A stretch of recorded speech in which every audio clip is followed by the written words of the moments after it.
как изобщо стигна до тази идея ти да комбинираш кафе с функционални гъби? 98% от хората не бяха пробвали такъв тип продукти, не бяха чували. След като видях, че наистина ми помага да се чувствам и по-добре и да съм много по-фокусиран, си казах, че искам да го правя това нещо и да създам бранд около него. Повечето неща отнемат време. Ако тръгнеш с идеята да изкараш по 10 000 лева на месец, най-често няма да успееш. Искам да дадем по-практични съвети на хората, които стартират свой бранд или са в процеса на граденето му. Нещо, което забелязвах за себе си, което супер много ми помага да се развива този бизнес, е това да не си толкова... Другото нещо, трябва да гледаш просто за продукт, около който можеш да направиш готин бранд. Да помага самия продукт. Това също е основополагащо, иначе няма смисъл да се продава. Винаги просто има какво да се подобри. Било то сайт, било то да погледнеш продукта под друг маркетингов ъгъл, било то да направиш... Изведнъж се случва тази спортна контузия. Ти цял живот си правил нещо, си знаел, че това ще правиш и в един момент...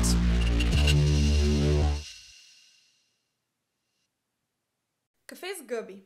Звучи странно, нали? А ако ти кажа, че има именно такава напитка, която комбинира класическия вкус на кафето, който всички ние обичаме, и уникалните ползи на функционалните гъби. Така, днес си говоря с Мушпресо и човека за този бранд. Напитката, която подобрява продуктивността и концентрацията, без да жертва уникалния вкус на кафето. Васил Бакалов е основателят на бранда и историята му, макар и в самото си начало, за неговите 21 години, е не само интересна, но и супер вдъхновяваща за неговото поколение. Мечтата му да играе футбол професионално рязко угасва след сериозна контузия и както често се случва в такива повратни житейски моменти, пред него се разкрива света на предприемачеството и всички необятни възможности, които той крие. Така, днес с Васко ще си говорим на редица теми, сред които как след спортната си контузия той решава да развие собствен бизнес, менторската програма, която го изстрелва напред с Мушпресо, ползите на функционалните гъби, как да откриеш своята посока в живота и как успешно се брандира един нестандартен за пазара ни продукт. И тук ще дадем практични съвети също така. Васко, много ми е приятно, че днес си тук и ти си да стартираме втори сезон на подкаста с теб, също така и като мой официален партньор, за което много се радвам. Аз първо много ти благодаря за представянето и изключително много се радвам да съм тук. Да, започваме с Мушпресо. Смисъл, видях, че наистина съдържанието, което споделяше е много стойностно и като цяло с радост ще се радвам да подкрепиме подобно нещо и да сме част от това. Супер, аз също много се радвам, защото продуктът наистина е уникален. Който не го е пробвал, пробвайте го. Това е за хора точно като мен, които не са много фенове на кафето поради различни причини. Примерно лично на мен, то ме кара да треперя. Много хора така. Да. И този краш, който го има след това, също не е много приятен. И също така аз съм много фен на по-алтернативните полезни съставки, като именно функционалните гъби, за които ще си говорим след мъничко. Но преди това искам да отворим този епизод, да започнем този епизод с следния въпрос. Какво в момента те вълнува най-много? Това е много хубав въпрос. Реално той е близко до ума. Това е e-commerce. Мисъл вече от година и 3-4 месеца. Активно само с това се занимавам.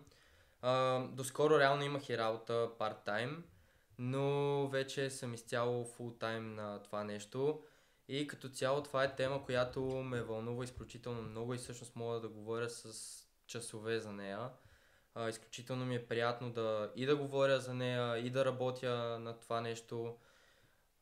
Даже реално всъщност в последно време гледам да се обгрявам с възможно най-много хора, които или се занимават вече с това, или те първа смисъл интересуват се от тази тема, искат да се занимават с това и те първа ще започват. Мисъл, или да обменяме опит с някой човек, или ако мога да помогна на някой човек, който те първа стартира. И така ли, че то аз също съм нов в тази сфера, смисъл година и 3-4 месеца все още е малко. Но въпреки това съм минал през началото и всичките подводни камъни, защото те наистина са доста и много малко хора говорят за тях. Но то като цяло всеки бизнес е различно, зависи точно нали, какъв продукт имаш. Но като цяло наистина това е темата, която в последно време ме вълнува изключително много. Да, нормално. На теб това ти е ежедневието в Абсолютно, момента. Да. Добре, кажи какво за първ път те грабна в e-commerce-а? Какво усещане ли е, идея ли е, лайфстайл ли е? Какво те грабна?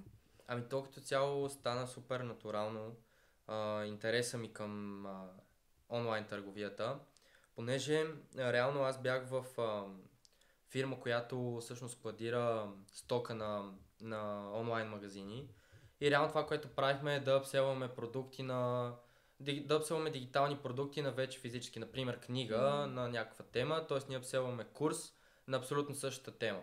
Да. Хайде, извинявай, че те прекъсвам, да поясним какво е апселване за хората, които не знаят. Ами реално това е да увеличиш средната стойност на количката на човека. Тоест, да кажем, ти си поръчала книга за презентационни умения. И апсел е да ти направя надпродажба, то това е нали, буквалния превод. Да ти направя надпродажба на курс на същата тема. Тоест едно да задълбочиш да си задълбочиш знанията в тази сфера. И точно това ни беше целта на хора, които се интересуват от тази тема или друга, защото не беше само за това, да им апселваме най-често курс. И не само, реално и други продукти, в които вече имат онлайн магазините. И оттам реално просто исках да съм от другата страна. В смисъл, реално аз бях там около 7-8 месеца, работих за тази фирма и вече на втория-третия месец просто си казах, че това супер много ми харесва да имаш онлайн магазини, просто исках да съм от другата страна. Много съм си говорил и с фаундърите на тези онлайн магазини за техните проблеми и така нататък. И просто си казах, че аз искам да имам същите проблеми, да се сблъскам с същите проблеми и един ден и аз да имам онлайн магазин. Добре, т.е. тогава на теб, още тогава, супер много ти е харесвало и те е бивало в това. Така мога да си представя, че... В продажбите, да. Но към онлайн магазин и като цяло онлайн търговия, аз преди това си нямах абсолютно никаква представа преди да отида там. Аз дори от селс си нямах представа, то това беше хубавото, че там ме обучиха на абсолютно всичко и взех доста ноу-хау и от фаундърите, и от самата работа с тях.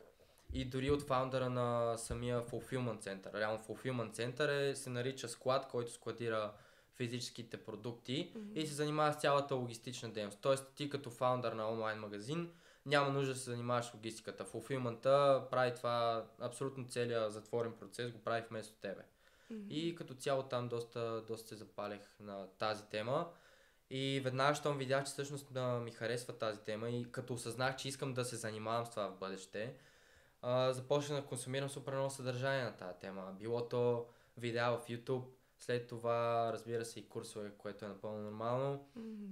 И всъщност да комуникирам с хора, които се занимават с това нещо много повече и да ги питам за проблемите им, как са започнали и така нататък. И като цяло все повече и повече започва да ми става все по-интересно. А във времето кога е било това?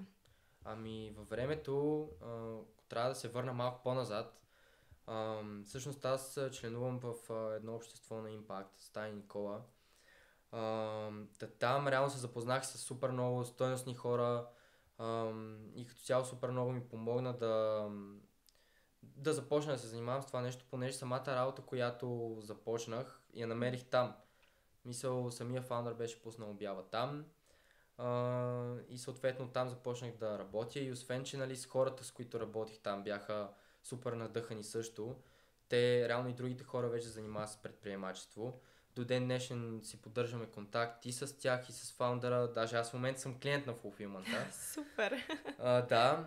И като цяло в това общество намерих още хора, които нали, се занимават с това нещо и супер много ми помагат до ден днешен и все още членувам в него и съм супер благодарен, че го открих, защото реално аз започнах да се интересувам от самия подкаст и оттам, нали, вече ескалира да се включи в обществото.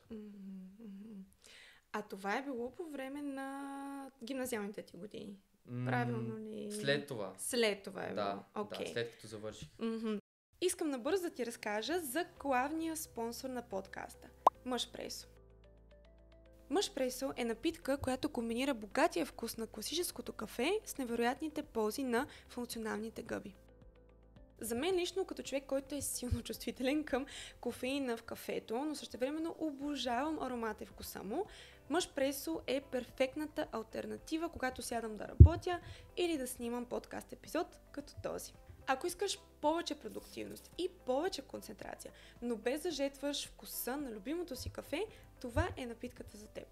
Като мой слушател ти имаш допълнителни 5% отстъпка. Просто въведи промокода, ако не аз, при финализиране на поръчката. Линкът е в описанието. Ами добре, хайде, за да разберем така по-добре кой си ти, кой е човекът зад Мъшпресо и като цяло какво те е довело до това изобщо да стартираш свой бизнес, изобщо да си помислиш за това. Хайде да отидем малко по-назад и да ми разкажеш набързо какъв беше ти в гимназията, какво те вълнуваше тогава, с какво занимаваше, как изглеждаше ежедневието ти. Ами аз като цяло в гимназията нямах нищо общо с предприемачеството, ама нищо общо. Дори, ако трябва да съм напълно честен, не бях и от най-добрите ученици. В гимназията, реално в началото, понеже всъщност аз влезнах в не лоша гимназия, в руската гимназия в София, тя горе-долу, мисля, че беше тогава топ 10 в София, вече не знам, когато аз бях пред, беше в топ 10, което го прави елитна гимназия и всъщност в началото си учих. Но в последствие просто ме обзе идеята, понеже аз тренирах футбол тогава и просто ме обзе идеята, че искам да стана футболист и като цяло се виждах в бъдеще, че с това ще се занимавам със сигурност, че цял живот с футбол ще се занимавам. И като цяло всъщност аз преди да приключа с футбола, горе-долу 10 години съм се занимавал с това, като последните 5-6 години бяха наистина сериозни. Това исках да кажа, че не съм от най-добрите ученици, но въпреки това, когато ставаше въпрос за тестове, за изпитвания, контролни и така нататък, или съм учил за конкретния тест, или съм намирал начин да мина или с преписване, било то с чужда помощ и така нататък. Но просто тогава главната ми цел беше да стана футболист, тренирах нон-стоп за това нещо и се готвих. Реално ежедневието ми изглеждаше последния начин, понеже ние всъщност в началото бяхме втора смяна, т.е. от 1,5. Сутринта, например, ходих на фитнес. Ако не фитнес, си правих индивидуална тренировка с топка, бях иззел оборудване с шапки и така нататък. Да, и след това отивах на училище по принцип до 7, но реално когато имаме 7 часа, но тренировката ми беше от 7 часа. Аз всяка седмица трябваше да се оговарям с учители, да си тръгвам по-рано, понеже аз имах поне 30-40 минути път от училище до тренировки. От тази гледна точка тогава ми беше супер трудно да ги съчетавам двете неща, понеже отсъствах от училище, защото освен тренировките имахме и мачове през седмицата, лагери и така нататък. И тъй като споменах, че елитно училище, там не толерира толкова голям брой отсъствия. И съответно това беше проблем тогава с съчетаването, но въпреки това се разбирахме по някакъв начин и си минах така между капките, ако мога да го нарека. И реално от 8 до 12 клас ежедневието ми беше горе-долу еднакво. В смисъл училище, фитнес, може би индивидуална тренировка и лагери и мачове. Горе-долу това ми беше ежедневието за тия 5 години. Доста структурирано. Да. В смисъл аз нямах дори 5 минути сигурно свободно време тогава. Тоест не си имал време за глупости или за проблеми и така нататък. Ами, по принцип винаги се намират. Но честно казано, тогава много ми беше обзела тази идея и въобще не съм се занимавал с такива неща. Много по-малко в сравнение с поне моя балон тогава, защото моя балон беше от хората, които тренираме заедно. Просто мен беше обзела идеята и, например, аз не мога да отида примерно вечерта някъде, понеже сутринта имам тренировка или аз трябва да отида да тренирам. Така че това беше хубаво, че ми изгради някаква дисциплина, да имам някаква северна звезда, която да следвам и да имам някаква цел, която искам да постигна тогава, още от малък. И разбира се, вече училището беше нещо като план Б, което просто си върви, нали, да си имам диплома, след това и нали, бях планувал така иначе да запиша университет, който просто да имам диплома. Но пък главната цел винаги ми е била да бъда футболист и нашите и абсолютно всички около мен. Всеки е знаел, че искам да се занимавам с футбол и всички са си мислили, че реално ще стана футболист. И изведнъж се случва тази спортна контузия. Как се случи? Какво изпитваше в този момент и изобщо какво се въртеше в главата ти, когато това стана? Ами то стана супер неочаквано, реално беше в някакъв супер незначителен мач тогава и всъщност аз точно тогава даже не знаех, че е такъв тип контузия, понеже пред мен е ставала реално тази контузия е късане на кръстни връзки на коляното. Ти имаш реално една година, в която трябва да се възстановиш, за да се върнеш. И такава подобна контузия се случва пред мен и съм виждал, че е супер болезнено. В смисъл, човека викаше от болка. На мен, когато ми се случи, въобще не беше болезнено. И въобще не съм предполагал, че може да е такава контузия преди да отида на ядрено-магнитен резонанс. Където там абсолютно всичко се вижда. И след това имаш, нали, като обобщение точно каква е контузията. И когато ми казаха, че реално е точно тази контузия, аз въобще не вярвах и не можах да го осъзная до момента, в който не ме оперирах. Мисля, аз не вярвах до тогава. А реално имаше буфер от един месец, в който между самата контузия, между ямерето и между самата операция. Аз до тогава въобще не вярвах, че е това. И въпреки това си бях казал, че ще се занимавам с това, въпреки контузията. След като се възстановя, си бях казал, че ще си се възстановя както трябва и ще си се върна към футбола. Но след като ме оперираха и след като имах толкова свободно време, изпаднах в някаква ситуация, в която реално ти цял живот си правил нещо и си знаел, че това ще правиш и в един момент виждаш, че може би няма да го правиш това нещо, защото то просто не зависи от тебе. Ти физически просто не можеш. И ти нямаш никакви умения в този момент, защото просто тя като те обземе идеята за едно нещо, ти няма как да развиваш. Да, аз съм ходил на училище и така нататък, имал съм диплома, но въпреки това не съм развил някакво конкретно умение и не съм си представил някаква професия, която да работя. И в този момент просто чисто натурално започнах да гледам и да консумирам съдържание на тема личностно развитие, бизнес. Тогава също и понеже криптопазара беше булиш, т.е. точно се дигаха цените и бяха доста тренди тогава биткоин и етериум и всеки, нали, се хайфаше от точно от тях. Започнах и да консумирам съдържание на тема крипто, то реално това става точно когато завършвам. Тоест 12 клас, да, началото. Точно, всъщност, точно завърших и лятото след като завърших. Тоест нали, май месец. Да, май месец завършваш и мисля, че стана юли месец, нещо такова. Да, точно преди университета. Аз всъщност вече бях и приед в университет. Бях приед в УНСС бизнес логистика, което отново беше просто записано да си върви, нали, нещо заедно с футбола паралелно. Но когато започнах да ходя на университет, всъщност аз първоначално изпуснах първите 2 седмици заради контузията, аз още не можех да ходя след операцията. И 2 седмици след това почнах да ходя там. Нито се бях опознал там с колегите, които са в специалността, нито нищо, отивам. Но реално имах някакви познати от София и не беше такъв проблем. Но когато отидох, просто си казах, че това реално няма да е нещо, което уча. И средата, която искам да ме обгражда. Просто може би не беше моята, не бях оцелил тогава. И си казах, че тогава ще наблегна на университета. И реших всъщност да свична и да потърся някакви други варианти и да наблегна изцяло на университета, защото си казах, че наистина трябва да развия някакво умение и някаква професия, която да имам. И затова се огледах и реално реших да отида в Нов български с управление на бизнеса и предприемачество. Стори ми се интересна специалност, понеже имаш абсолютно всичко. От счетоводство до маркетинг, право, абсолютно всичките тези неща. И реално тогава реших да отида в Нов български и да уча там. Но, както ти казах, нали, паралелно гледах и съдържание на предприемачество, личностно развитие. Именно тогава влезнах и в обществото на Impact. Намерих си тази работа. Когато си я намерих, понеже тя е фултайм, пренебрегнах университета.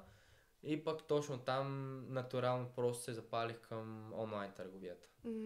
Да. Тоест ти вече преди да запишеш тази програма в университета, която е предприемачество, ти вече си гледал видеа, чел си онлайн за какво става въпрос и си решил натам да се насочиш. Да. Но както каза сега, си започнал фултайм тази работа. Практиката ли е най-добрият учител? Ами лично за мен да. Аз тогава го осъзнах това нещо. Ходих в началото на лекции, но 7-те месеца, в които бях на работа, научих много повече от практиката.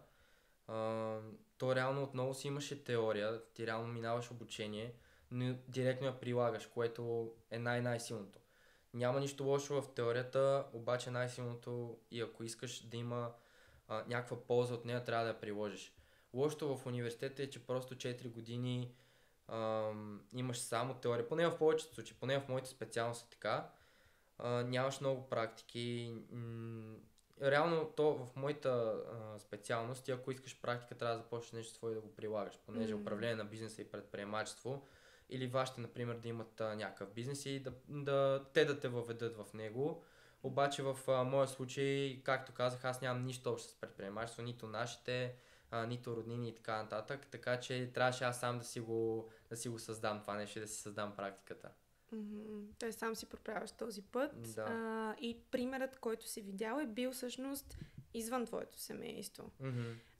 Сега има много хора, които казват, че едва ли не ти се раждаш предприемач. Чувала съм го това. Има две страни. Едната страна е, не, ти се раждаш, вече имаш някакви заложен талант, заложени характеристики. И вече другото мнение е, че ставаш предприемач. Това, което виждаш, пътя на който се оказваш, както ти се тази контузия, това те е изстреляло в друга посока. Според теб как я раждаш се или ставаш предприемач? Или по-малко от двете? Аз мисля, че точно по-малко и от двете. Мисля, че може би е заложено в теб. Може да не го осъзнаваш на по-ранна възраст, да нямаш нищо общо с това нещо. Но в моя случай това, което осъзнавам аз е, че не съм бил, например, като връстниците си, например, след училище повечето хора се прибират, гледат, примерно, някакво сериалче или нещо такова.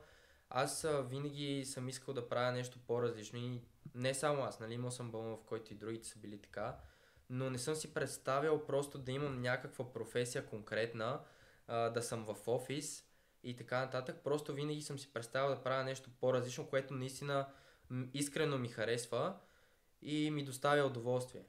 Така че според мен реално предприемачеството до някъде може би е да правиш нещо, което ти харесва, да решаваш някакъв проблем, защото и в футбол също решаваш нон-стоп някакви проблеми в мачовете. Така че може би е заложено по някакъв начин в тебе, дори да не е конкретно предприемачество, бизнес и така нататък, но мисля, че ти е заложено, вече е въпрос на време е ти да го осъзнаеш и да го откриеш сам, според мен. Или може би да ти се случи нещо в живота, както при мен, за да го откриеш. Да, абсолютно. Има такива тригъри, има моменти, които отключват си моменти. В детството те ги има със сигурност, лично аз мога да се върна назад и да видя, но не са толкова осъзнати. Вече малко по-късно може да свържеш точките и да видиш, че окей, добре, в този момент тогава, в тази ситуация аз съм поступил по този начин. Или това се е случило и това ми е направило впечатление. Има и такива също моменти, които са толкова дълбоко в подсъзнанието ти, че ти даже не осъзнаваш, че те са те бутнали в тази посока. Абсолютно. Да. Така че да, много изключително интересна тема и тема, която е важно да се говори, защото имам чувство, че има стигмата и по-скоро разбирането все още, че едва ли не това да имаш свой бизнес и да направиш нещо свое, това е само за хора, които са вече богати или вече имат някакъв много голям опит или са в такава вече ситуация, в която е благоприятна. Какво ще кажеш на тия хора? Ами, ние реално живеем в времена на капитализъм, така че това е най-хубавото нещо. Винаги можеш сам, стига да имаш желание, Реално аз когато започнах с Машпресо, буквално всичко го направих в рамките на една седмица. Когато нали, вече си намерих някакъв продукт и все пак и бях взел някакви, в смисъл бях консумирал доста съдържание на тази тема. Но имаш ли желание? Аз сам съм се хващал как, например, когато правя нещо, например, аз преди учих също и за програмиране. Бях пробвал просто да видя като професия да го практикувам това нещо. Но просто се хващах, че си бях казвал, това после ще го направя, това ще стане за утре и така нататък. В смисъл, огромна беше разликата, когато учих за програмиране и когато учих за онлайн търговия. Така че ти ако искаш нещо достатъчно силно, ако виждаш, че това е твоето нещо и че те кефи да го правиш и че се виждаш дългосрочен план да правиш това нещо, със сигурност ще успееш. В смисъл няма просто сила, която да те спре, ако наистина го искаш. Има цялата информация на света и съдържанието е безплатно, дори и за програмиране, дори за каквото се сетиш. AI в момента, ChatGPT и всичко. Можеш буквално да се научиш да кодираш и да се научиш да си направиш бизнес план през ChatGPT. Абсолютно, даже последно в Impact имахме един разговор. Нещо, което може да направиш е буквално да дадеш на ChatGPT, примерно, няколко видеа, примерно да кажем на Алекс Хормози. И той се обучава да мисли като Алекс Хормози на база съдържанието, което консумира. Самия изкуствен интелект. Да, той се учи и след това ти му даваш да кажем някаква идея, която имаш и то те съветва спрямо тези видеа, които изгледало, т.е. би трябвало горе-долу да те съветва като Алекс Хормози. Я кажи, че това между другото, това като трик за получаване на информация, все още не съм го чувала. Кажи чисто промпта, т.е. това, което ние задаваме, по какъв начин да го зададем? Ами аз все още не съм толкова навътре, реално това нещо се спомена и скоро най-вероятно вече хората от Discord, понеже един човек го спомена, това нещо може да се случи. Каза, че най-вероятно ще го направи, ще ни покаже как се прави, но със сигурност ако 100% в интернет вече е показано това нещо как се прави, аз нямам толкова информация, точно какви промптове трябва да му дадеш, но не мисля, че е нещо сложно и мисля, че всеки човек може да го направи и съм почти сигурен, че даже вече има видеа на тази тема и в интернет сам можеш да го откриеш. Да, супер интересно е. Говорейки за Алекс Хормози, на мен точно ти го спомена даже преди мен, но аз исках всъщност да те питам дали си чувал следния негов цитат, който беше: ако дори само да не се отказваш в това, което правиш, ти вече си пред 90% от хората. Само фактът, че не се отказваш. Абсолютно. Доколко е вярно това за теб? Абсолютно. Ами за мен 100% вярно. Аз съм пробвал няколко неща всъщност преди да стигна до онлайн търговията. Така че искам да кажа, че ако видиш, че нещо не ти харесва толкова или го правиш на сила, няма нищо лошо да се откажеш и да пробваш нещо друго. Но видиш, че нещо наистина ти харесва и ако не се откажеш от него, със сигурност си пред 90% от хората, защото дори в Дискорда и около мен съм виждал хора, които виждат един лайфстайл, който им харесва, да кажем, на някой или трейдър, или дори на програмист. Мен също на програмистите много ми беше харесал лайфстайла. Беше ми продадена идеята, че те работят примерно по 2 часа и след това си правят каквото си искат. Обаче ти, за да стигнеш да работиш до 2 часа, преди това трябва да си работил поне 5-6 години. Минимум. Да, по 10-12 часа на ден, за да можеш да си го позволиш това нещо и за да можеш да като цяло да оптимизираш толкова работата и да вършиш толкова голям обем от работа за 2 часа. Така че, наистина, ако не се отказваш, със сигурност точно това много на 100% съм съгласен. Информацията е навсякъде, така че няма как да не успееш. Мислиш ли, че проблемът в момента е, че хората и най-вече по-младите хора искат всичко много бързо?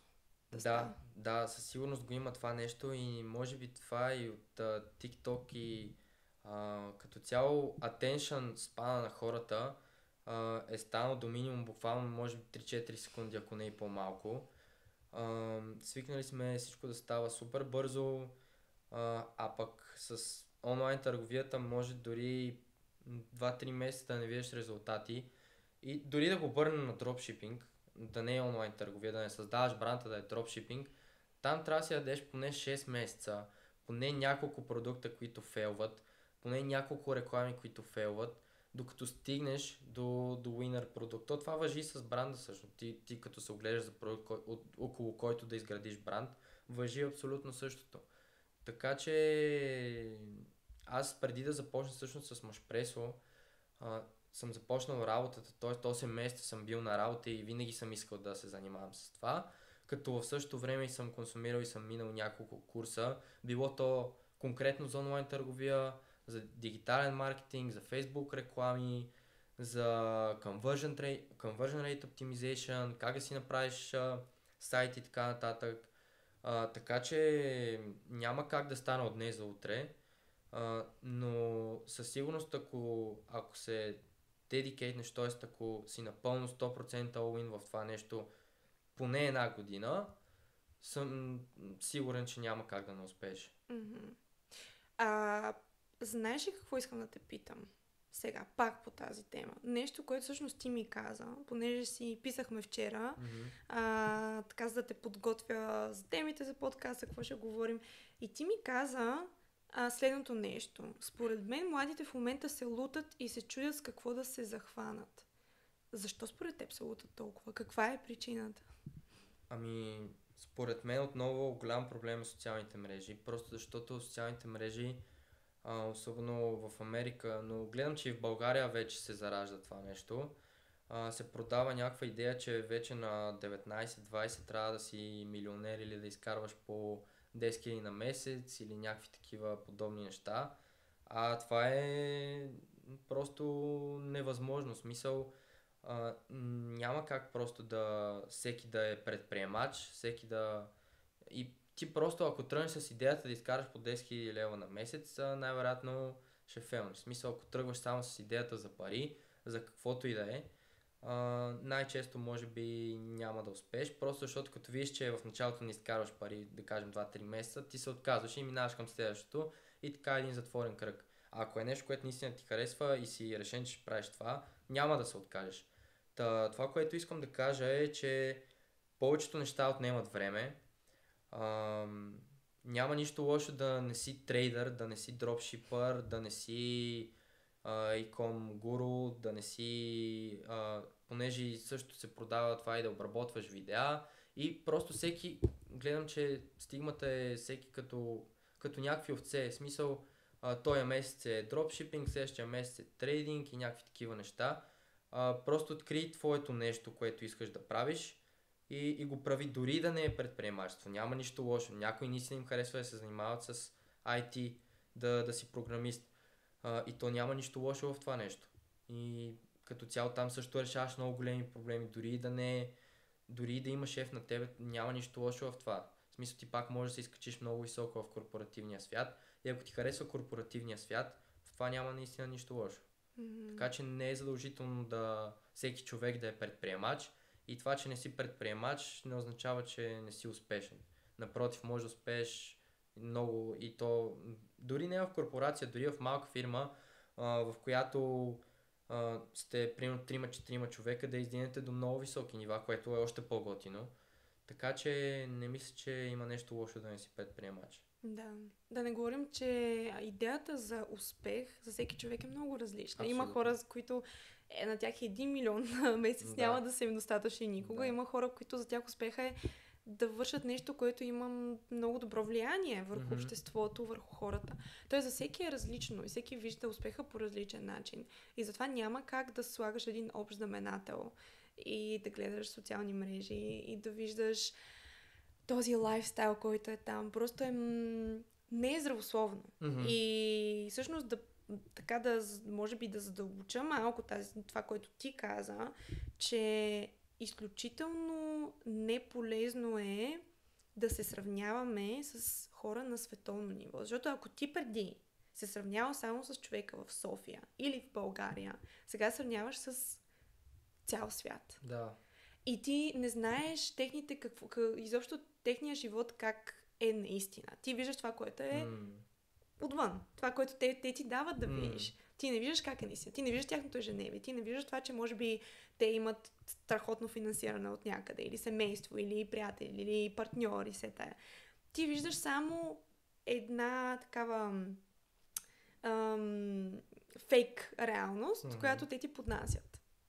Абсолютно. И това мисля, че също е изключително така силна причина за това, че хората постоянно, особено сега за младите хора говорим, че те постоянно се лутат между това и скачат от едно нещо на друго нещо. Че не могат да се задържат достатъчно върху едно нещо, което им харесва, което да развият и към което да се стремят.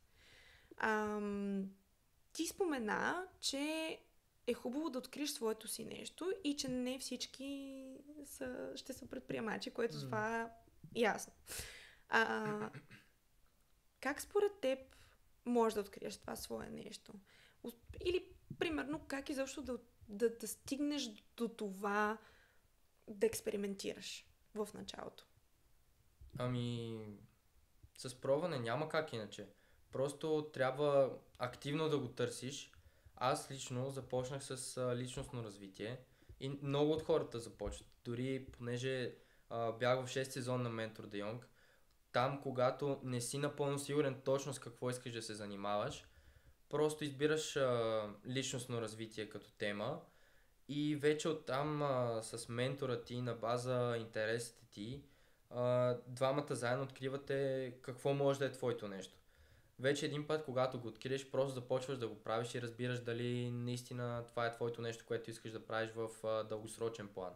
Иначе това, което ти каза за различните представи за успеха, аз искам просто да го подчертая, защото това е напълно релевантно и за мен, защото преди за мен успех беше да съм футболист и дори да не взимам някакви много големи пари, аз просто мечтах да играя професионален футбол, дори да е на минималната заплата в професионален футбол. За мен това нямаше значение. Докато в момента виждам, че дори от много малки, т.е. от 16, даже 15-16 годишни виждам, че вече започват да се занимават с предприемачество, там с видеоедитинг, трейдинг и така нататък. Аз на 15-16 въобще не съм си представил такива неща и въобще не съм мислил за подобни неща. И аз мисля, че даже това е малко прибързано, в смисъл няма нищо лошо да си живееш детството като едно нормално дете. След това вече така ли не, че намериш това, с което искаш да се занимаваш. Но просто виждам, че до някаква степен става и токсик точно това продаването да си успешен от много ранни години. Понеже ти на 15-16 още въобще не си осъзнат. Въобще не си живял живот да видиш точно какво искаш да правиш. Така че според мен хората на 15-16 все още трябва да си живеят годините. Нали, разбира се, да се оглеждат за това, което искат да правят, но не е на всяка цена все още на 15-16. Така че според мен много се избързва в днешно време. Според мен също така голям проблем именно за това на тази тема са тези трендове, които са онлайн и тези, както си казват, трейдери, крипто, всичките тези неща. И някак си им чувство, че много от тинейджерите си мислят, че това е списъка с неща, които те могат да правят, за да са успешни.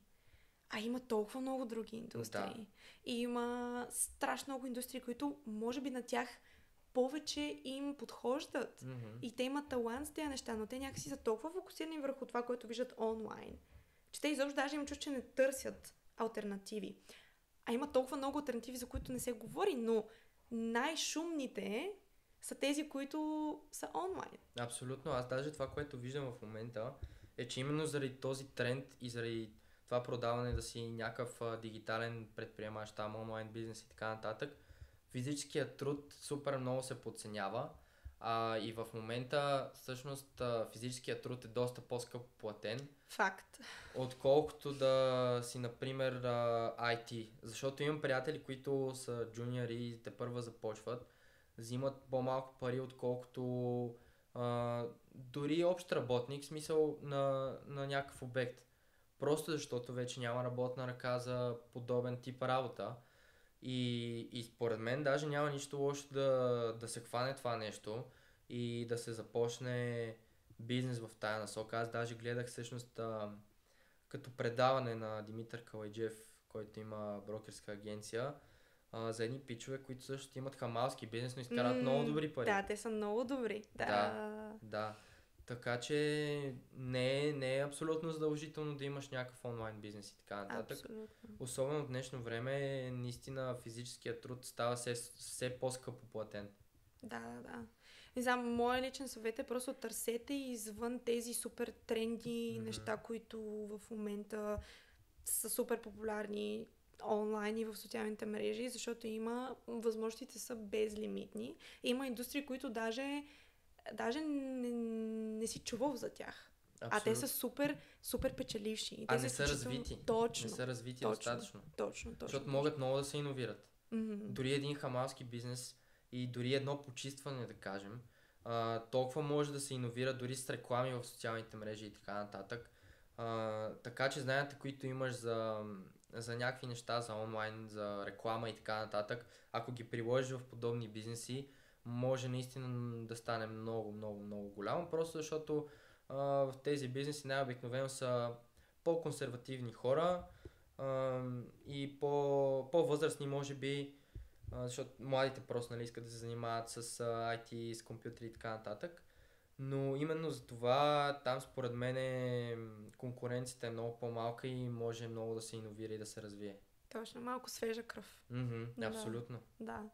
Много, много хубава тема и много се радвам, че ти споделяш твоята гледна точка в момента, защото има хора, които със сигурност, млади хора, които те в момента те поставят като един вид ролеви модел. И виждат какво правиш, виждат с какво занимаваш. И според мен е много важно да не създаваме така някаква илюзия за това, че всички това трябва да го правят. Или че това е пътя, или там откривате златото.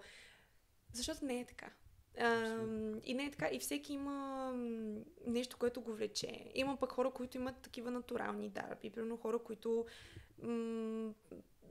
супер много ги влече към изкуството. Има талант за изкуство, но то може да се просто да се адаптира към някаква друга индустрия. Много неща.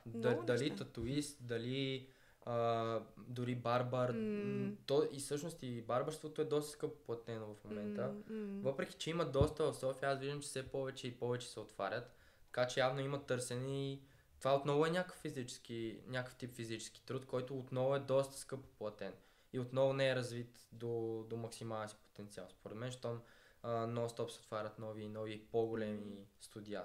Да. Тоест заключението е, отваряте си очите широко, абсолютно. Гледайте за различни възможности и не се ограничавайте само в това, което в момента е тренди, е популярно, защото тези неща минават и заминават. И всеки се хвърля там и конкуренция става много голяма. Да. Така, на тема конкуренция. Хайде да отидем към продукт. И всъщност да те попитам, откъде за пръв път чу за функционалните гъби? Как изобщо стигна до тази идея ти да комбинираш кафе с функционални гъби? Аз честно казано, преди да започна да продавам такъв продукт, въобще не съм бил близко до такъв тип продукти. Не съм консумирал, честно казано, по-интересни продукти и така нататък. Аз съм доста прост човек, консумирам си вода, даже като напитки само вода, по някакъв път кафе, чист протеин като пиле и така нататък и някакъв тип въглехидрати. Стана супер случайно това, което искам да кажа. Просто в този момент активно се интересувах от онлайн търговия. Конкретно когато намерих този продукт, в този момент не съм бил в някакъв ресърч тогава да търся този продукт. Просто се разглеждах в интернет и съвсем случайно попаднах на Mushroom Coffee. Буквално попаднах на някакъв тип трендинг продукти за 2023 и едно от тях беше Mushroom Coffee. Супер много се изненадах и си казах, че това никога не съм го чувал и не съм го и виждал в България. Той като цяло никъде не го бях виждал тогава. И просто много, много голям интерес имах тогава към това нещо и започнах да го ресърчвам. Почнах да гледам дали има други брандове в България. В смисъл, аз може не съм чувал, но да има, но реално нямаше. Така започнах да търся в Америка кои са брандовете, които го правят това нещо.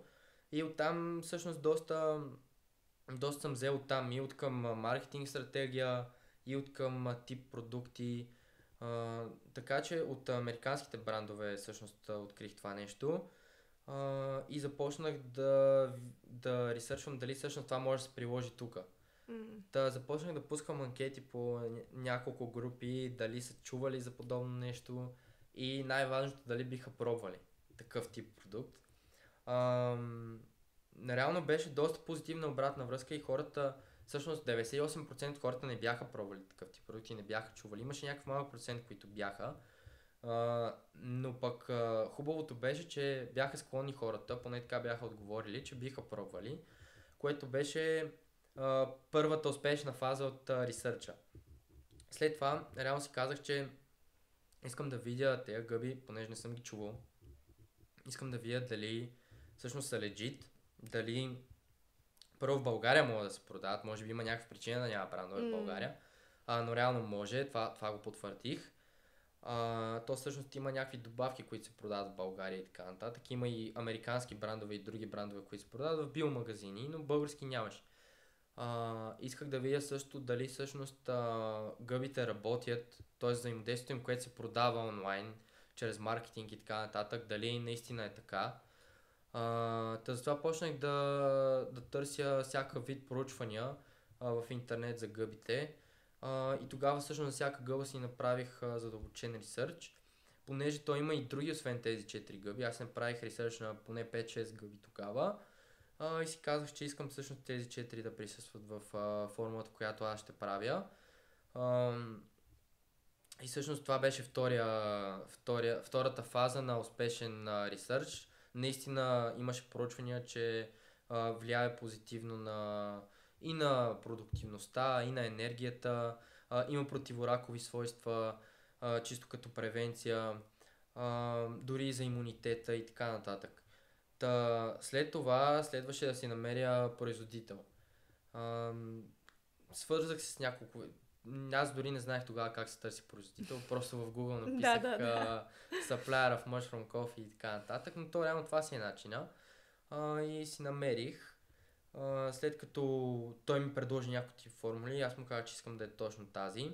По принцип имаше вариант да има и повече гъби, по-малко кафе, но просто бях чувал от хора, че вкуса не е много приятен, понеже се натрапва повече вкуса на гъбите, който бие малко на пръст, а в конкретния случай, след като е 60% арабика, гъбите въобще не се усещат като вкус. Така е. А идеята е да се съчетае обикновеното, т.е. класическото преживяване от кафето, т.е. вкуса, с някакви полезни свойства, именно това да имаш плавна енергия и много по-дълготрайна, а не това да се събудиш, да си много може би даже хиперактивен за малко и вече след това да имаш някакъв спад. То много зависи от човека, защото други пък имат много висок толеранс на кофеин и нищо вече не усещат кафето. Но той не се ли създава с времето? С времето се създава. Когато пиеш по 5-6 кафета на ден е нормално. Тоест ти като усетиш първоначално високи нива на енергия и след това ти започне да ти спие нормално да изпиеш още едно, за да пак да си го върнеш това. Точно, и още едно, за да можеш да задържиш нивото. Ние българите много кафе ли пием? На обратната връзка, която получавам аз, между 4 и 5 си отиват на ден от повечето хора. И реално всъщност това е много голям инсентив на хората да спрат да пият 5-6 кафета на ден, защото той става някакъв вид зависимост, което не е много хубаво. И това тялото ти да има много висок толеранс на кофеин също не е много хубаво, защото ти всеки ден го пълниш с високи нива на кофеин, не го усещаш, а сърцето всъщност го усеща. Мисля, ти чисто като енергия и като тонус не го усещаш, но сърцето ти го усеща и ти по този начин го товариш, което не е хубаво. Реално намерих производител, той ми прати всъщност няколко мостри. Аз тогава разбрах всъщност, че не искам да е с повече гъби, защото вкуса не е добър. И се спрях точно на тази формула. Преди да се спра на нея, също си пробвах за 30 дни да видя как ще. Понеже производителя ми каза, че поне 30 дни трябва да го пия това нещо, ако никога не съм. Пи го 30 дни, наистина, аз преди това си пиех обикновено кафе. По-горе-долу 2, между 1 и 2 кафета пиех, не 4-5. Това е по-нормално. Да. Но пак и при мен беше някакъв тип зависимост, където всеки ден трябваше да се започне с кафе. Но след като видях, че наистина ми помага да се чувствам и по-добре и да съм много по-фокусиран и да имам някаква по-натурална, по-плавна енергия и по-натурална, си казах, че искам да го правя това нещо и да създам бранд около него, а не просто някакъв продукт, който нали, ще го продам веднъж на примерно 1000-5000 човека и тъй като не са доволни, след това няма никакъв смисъл. Той пазара ще те отхвърли, най-малко. Да. Идеята беше да създам бранд около него и това нещо да се консумира всеки месец. Да. Който си е иновативен, така, не иновативен, но да кажем нов продукт за този пазар тук в България. Да, и всъщност това, което си казах, че сега реално трябва да се обучи този пазар, понеже никой не беше чувал за това нещо. И като чуеш кафе с гъби, вкуса някакси, смисъл, не звучи много вкусно. Кафе с гъби, да. И хем не звучи вкусно, хем хората се притесняват, в смисъл какви са тия гъби, какво ще ми направят, някои ги свързват с халюцигенни. Това беше най-честия коментар в началото на рекламите, халюцигенни ли са. Да. Не са халюцигенни. Също те се водят медицински по принцип. В миналото всъщност са лекували хора и в Русия, и в Азия с тези гъби. Тоест те все още, между другото, доколкото знам, в Азия изключително много се ползват. Тяхната азиатска медицина много така държи на тези натурални лекарства, така да ги наречем. Абсолютно. И след като реално мина следващата фаза, трябваше да видя дали всъщност има Product Market Fit, т.е. дали... да кажем какво е точно Product Market Fit, това представлява да видим дали този тип продукт ще се хареса на този пазар. Точно така. И затова това, което направих е, че си направих опаковки на Photoshop и все едно, нали, вече имам продукта и си направих лендинг страница, пуснах реклами, нали, съответно направих дизайн на самата опаковка и все едно вече имам снимана. Пуснах реклами, реално този тест също беше успешен, влизаха поръчки и си казах, че вече нали, ви трябва да го поръчам и съответно и да компенсирам хората, които са чакали и са направили поръчки. На приордър ли беше или директно на ордър? Директно на ордър си беше тогава. Просто защото аз нямах голям капитал и не исках да се изхвърлям с стока. Аз даже нямах всъщност достатъчно капитал да поръчам минималното количество, което беше за опаковките. Затова търсих вариант в България, който да ми произведат по-малко и даже и не напълних всъщност всички в началото. Само тези, които бяха за поръчките. Просто супер предпазливо подходих към това нещо. Най-малко, защото нямах пари и може би това е било за добро.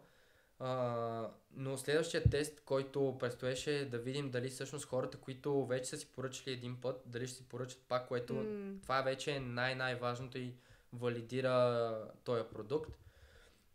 След като вече ми дойде стоката, имаше доста подводни камъни и с митници, и с сертификати, понеже аз въобще не бях запознат точно как и с опаковката, какво точно трябва да представлява като изисквания. Бях почнал малко отзад напред. В смисъл, направих си опаковка, пуснах да се продава, въобще. Да. Но тези неща вече са изцяло изчистени. След то си се учиш с времето и най-малкото с грешките. И след като го пуснахме и видяхме, т.е. аз видях, че поръчките се повтарят. Всъщност аз звънах на няколко хора да видя, нали, 20 дни след това, звънах на няколко човека да видя как е като вкус и като действие, как им е повлияло. И бяха много доволни хората, което ми даде много голяма надежда да поръчам отново, нали, да започна по-мащабно производство и съответно да влезна по all-in в самото нещо. И тогава реално започнах, в смисъл това беше крайният тест, който бях направил. Щом хората бяха доволни в началото, си казах, че ще занимавам с това и ще правя бранд около него. Супер! Ти си направил буквално, всичките правилни стъпки си ги направил, защото ти първо си валидирал този продукт дали изобщо се продава и след това вече наистина си го поръчал и си започнал да го пакетираш и да го изпращаш и така нататък. Не, нали, първо да вземеш, да седи на склад и после вече да видиш дали какво що. Първо наистина си валидирал пазара. Направил си проучване. видял си, че има интерес към този продукт. Това наистина е една такава, това е формула за успех, реално. Да. Ами особено когато си начинаеш, със сигурност го препоръчвам за начинаещи, които те първа навлизат в тази сфера, да не се изхвърлят с пари, а първо да видят дали пазара има интерес към продукта, който предлагат. Но вече по-скоро не съм на това мислене. Аз си говорих и с други фаундъри. Конкретно в този случай със сигурност е правилното нещо. Но по този начин, нали, хората чакат в началото, което не е много окей. Вече реално е по-хубаво по принцип да го валидираш по, нали, някакъв начин, да си направиш ресърч дали има такъв продукт, дали има подобни продукти, дали има някакъв проблем с подобни продукти, който ти можеш да решиш да иновираш и след това да пуснеш самия продукт, но вече да го имаш. Защото също аз си говорих с други фаундъри, те точно това ми казаха, че си искали по този начин да го направят, да направят перфектния продукт и след това да го пуснат, но това за начинаещи... Перфектен продукт няма обаче. Да, перфектен продукт няма, но максимално, т.е. визията, която имат, да я осъществят, да си направят продукта, който искат да направят и чак тогава да го пуснат. Не те ли спира според тебе това до някъде във времето и не е ли всъщност не ти ли изиграва лоша шега ти да чакаш за перфектния продукт и за перфектното време и перфектния пазар? Ако си начинаеш със сигурност. Да. Най-вероятно даже се откажеш. Точно. Но аз си говорех с фаундъри, които вече имат няколко бранда и така нататък. И реално те ми го казах това нещо и аз напълно го разбирам това. Защото ако е някой и по-скъп продукт, хората въобще няма да те чакат примерно 1-2 месеца, защото реално за моят продукт чаках около 3 месеца, след като са поръчали първите хора. Да. Така че за начинаеш със сигурност, за човек, който те първа навлиза в този свят, със сигурност препоръчвам вариант, който аз съм направил. Но вече ако имаш опит в тази сфера, имаш и капитал, защото това е много важно. Защото за продуктите, които казвам аз, които са по-хай тикет, те буквално се произвеждат горе-долу година и нещо. В смисъл, за да намериш правилната формула и за да стане продукта, който ти искаш перфектния, нали, в кавички, отнема супер много време. Ти ако си начинаеш, първо, че ще изгубиш супер много пари и второ, че най-вероятно даже ще се откажеш. Така че трябва да направим този дисклеймър, че ако си начинаеш... Много важно. Да. Ако си начинаеш, по-добре да започнеш по този начин, който аз съм го направил. Да. А ти като един начинаещ,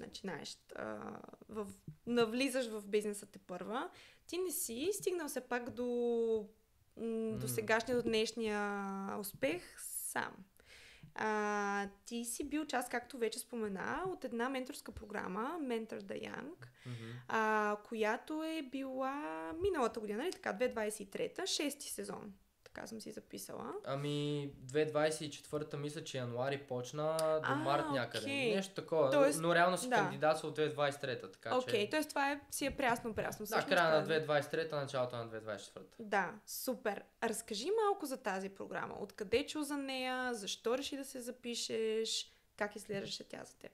Реално за първи път чух за нея от обществото, което споменах малко по-рано, Дискорда.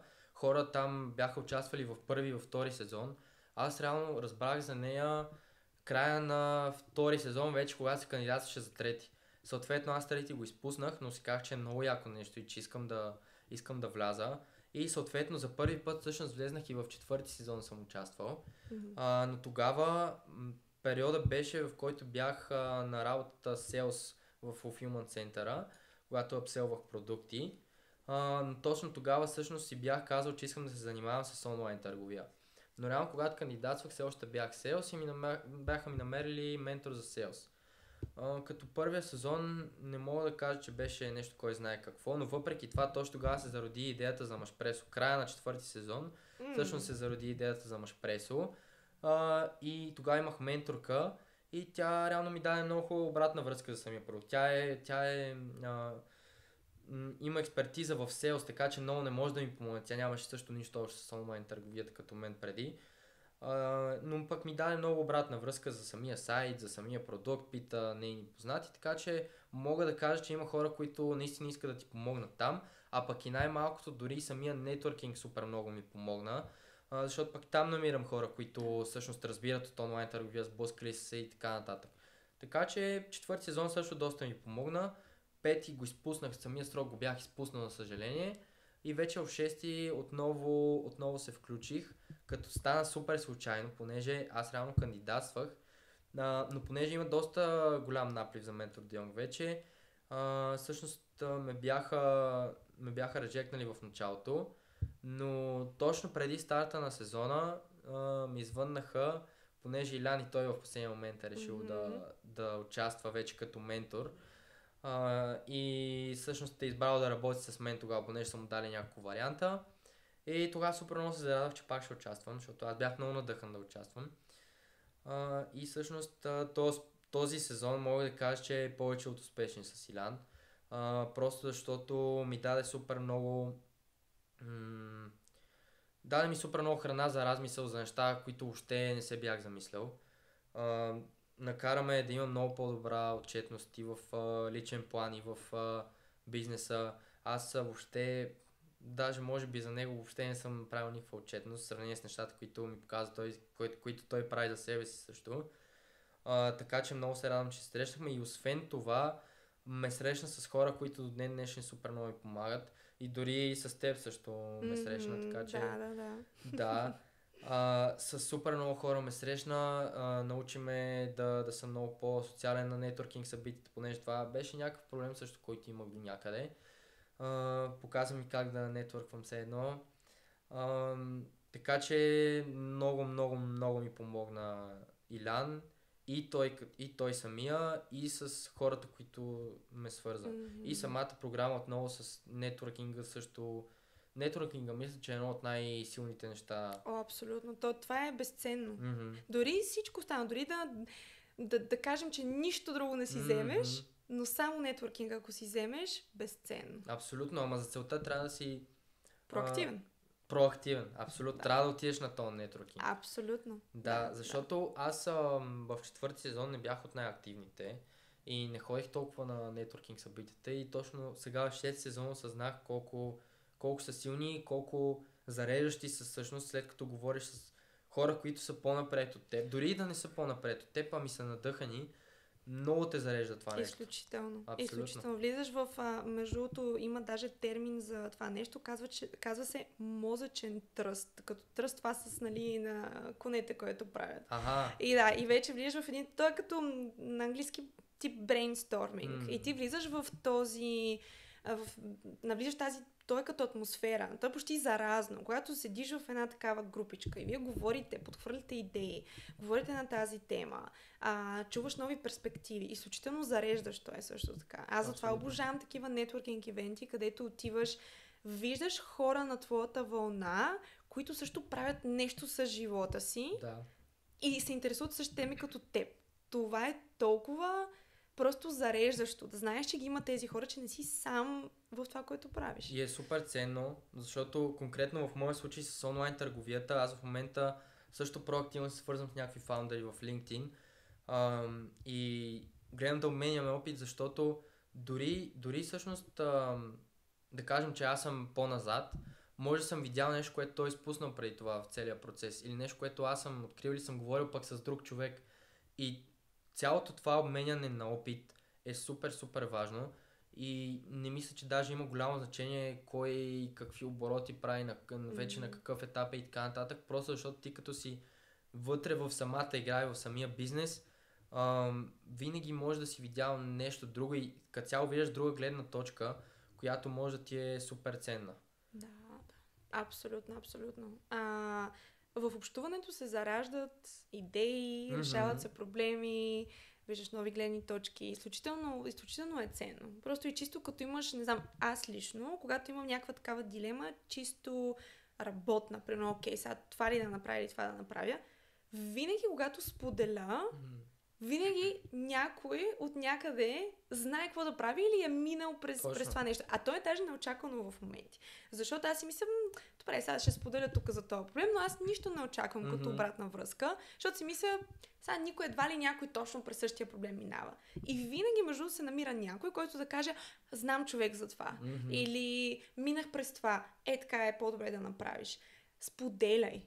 Просто това е супер важно да споделяш за тези трудности, през които преминаваш, като предприемач, като майндсет, като личност в този момент. Споделяй, защото ти се чувстваш не толкова самотен в този момент. Да. Абсолютно. И много хора всъщност ги е страх да споделят някакви подробности от техния бизнес, дори цифри и така нататък. Но според мен няма нищо лошо, защото реално аз като гледам като говоря с други фаундъри и, например, съм си мислил за експандване в чужбина, да кажем, но ти като си говориш с тях, те като те питат, добре, ама ти какви обороти правиш сега в България, че да ходиш в чужбина. В смисъл, трябва да стигнеш първо на някакво ниво в България и то изглежда супер секси да отидеш в чужбина, нали, да вземеш още един пазар и все едно да правиш същите обороти, както в България, дори и по-големи, защото, нали, е по-голям пазара. Но просто трябва първо да видиш защо продаваш тук, какви си бар персоните, каква е причината да продаваш. Ти като ги видиш вече тия причини, ще почнеш да правиш по-големи обороти и вече тогава да го репликираш това нещо в чужбина. Така че споделянето е много, много важно и това с криенето на някакви такива някаква по-чувствителна информация с фаундъри, които могат да ти помогнат, не мисля, че е окей. Не би ти помогнал, имам предвид. Да. Това беше ли това един от тези инсайти, които ти получи от Mentor the Young? Това, нали, споделяне. Там ли го видя, че това реално е пътя към това ти да успееш? Тоест не да тръгнеш сам, ами всъщност да тръгнеш с още хора.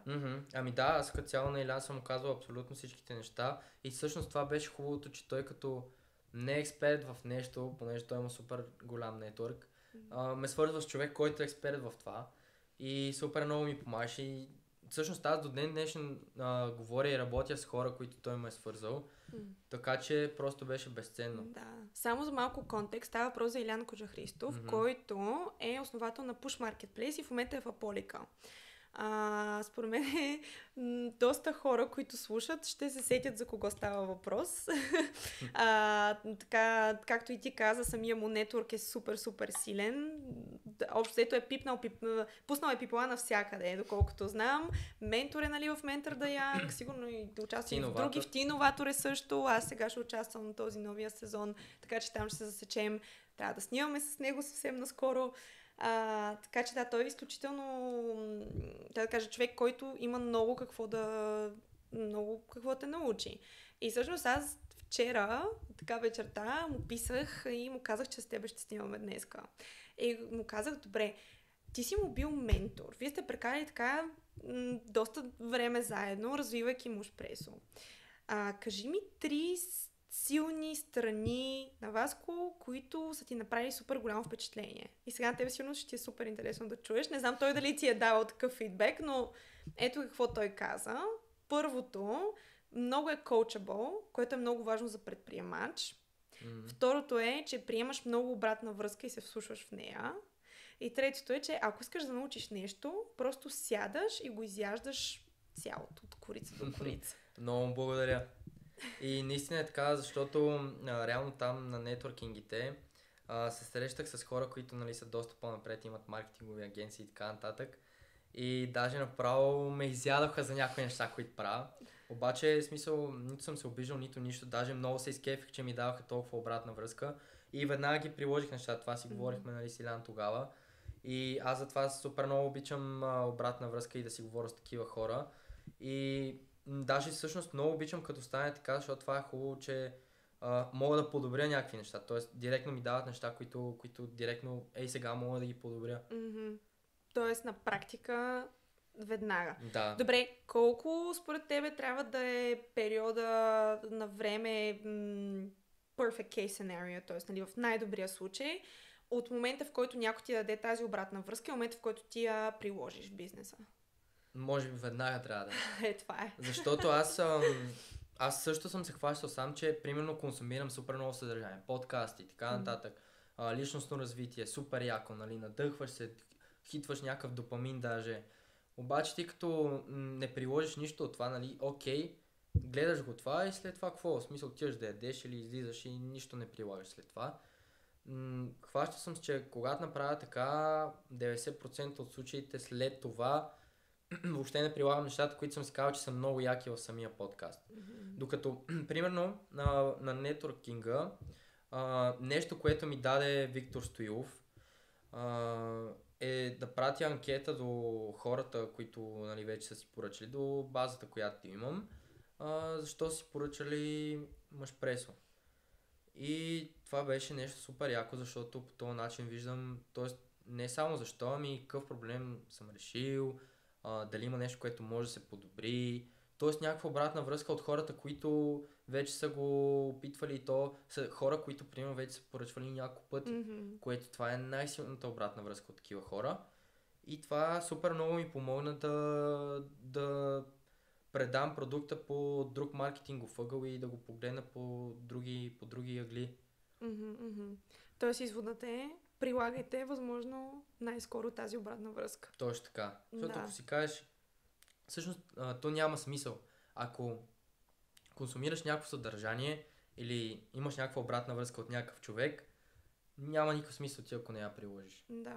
То така си остава, ти го забравяш, остава си в пространството и така и не правиш нищо по въпроса. Да, което е рецепта за неуспех, според мен. Абсолютно. Да. Не, просто няма никакъв смисъл. Това, добре, окей, гледал си някакъв подкаст и така нататък. Аз честно казвам ги забравям след една седмица, вече не помня какво съм гледал. Ако не го приложиш, просто ти го забравяш и си остава така. Аз лично за подкастите си записвам някакви неща. Всъщност воля си, имам си така като малко тефтерче и си записвам чисто или някакъв цитат от човека, който ми е направил впечатление, или ако е по-практически насочен, както ние в момента говорим много за това ти как в началото си стартирал, как си направил ресърч, market fit, тест. Тези неща, примерно сега, които ние ги говорим, човек, който в момента стартира, както ти си бил примерно преди повече от година, да кажем 2 години, те първо навлиза в това, е хубаво просто да вземе и да си напише някакви неща. Идеята с формата за обратна връзка. И за обратна връзка, да. Всичките тези неща, това са такива едни стъпки, които са много практични стъпки. И ти ако не ги запишеш, просто ти ги слушаш, то хубаво, нали? Ти се вдъхновяваш, но идеята не е само да се вдъхновиш. Идеята е да направиш нещо всъщност. Дали ще е със здравето си, дали както си говорихме с Виктор Пене в по-миналия ми епизод относно как трябва да разнообразиш диетата си и така нататък. Всичките тези неща. Абсолютно. Хубаво е да се записват и да се прилагат. И да се прилагат най-вече. Да, това са записките. Хубава първа стъпка. В смисъл, предразполага, че би го направиш, защото вече го имаш написано и знаеш, че е структурирано точно какво да направиш. Аз също някои неща, които знам, че са по-стойностни, примерно имаме разговори в Дискорда, които знам, че са с хора, които са доста по-напред и веднага също мога да приложа някакви неща, които да подобрят нещо. И в такива случаи аз също си записвам веднага. Всъщност аз гледам вече по-често да си записвам нещата. Като цяло, дори и задачите, които имам за по-напред, това е нещо, което Илян отново ме накара да правя. Защото той е супер структуриран в тия неща, има календар за седмици напред. Това е задължително. Да, буквално всяка среща и всяко излизане ни беше с покана в Google календар. Аз такова нещо преди това не бях виждал. Сериозно? Да, но супер много ми помогна и на мен и аз в момента също го практикувам абсолютно същото нещо. Тоест имам си изграден план какво да правя днес, какви са ми задачите. Аз го правя от ден за ден реално, честно казано, но пък ако знам, че имам някакъв ангажимент по-напред във времето, си го записвам, за да знам, например, ако после ми дойде някакъв друг ангажимент, да знам да го отхвърля, кое да отхвърля, кое не и така нататък. Много е важно това, защото прави изключително лошо впечатление. Това най-вече към по-младите, които те първо стартират и не са ползвали Google календар, не са ползвали някаква такава система. Прави много лошо впечатление, ако примерно ти забравиш тотално за някаква среща или просто се издъниш, защото нещо си забрал. Примерно да речем, трябва да представиш нещо. Имаш някаква презентация и ти си забравил, че тази презентация също я имаш. И просто last minute след това правиш нещо. Нали? То може и да ти се получи, но просто целият този стрес може да си го спестиш. Абсолютно. Няма нужда. Ако просто си структурираш и си знаеш, че примерно, окей, тази седмица имам един нетворкинг, един подкаст, примерно имам и една среща с потенциален инвеститор или партньор. Окей, имам ги тези неща и подготвям си се полека-лека и това е. Тоест няма нужда от този стрес. Абсолютно. За мен лично. И това предразполага всъщност за някаква по-висока продуктивност, защото аз преди примерно ставах, не знаех точно какво трябва да правя днес. Знам, че имам някакви задачи, но сега трябва да почна да мисля всъщност какво трябваше да правя сега.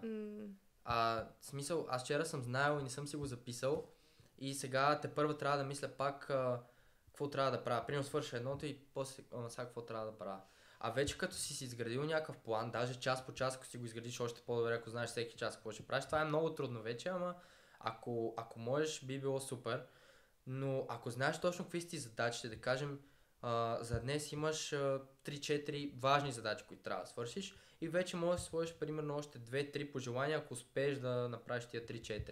За да се чувстваш и ти удовлетворен, т.е. ако свършиш тия 3-4 задачи, окей, те са ти целта днес, пък вече ако свършиш тези две, които не са толкова задължителни, супер, нали?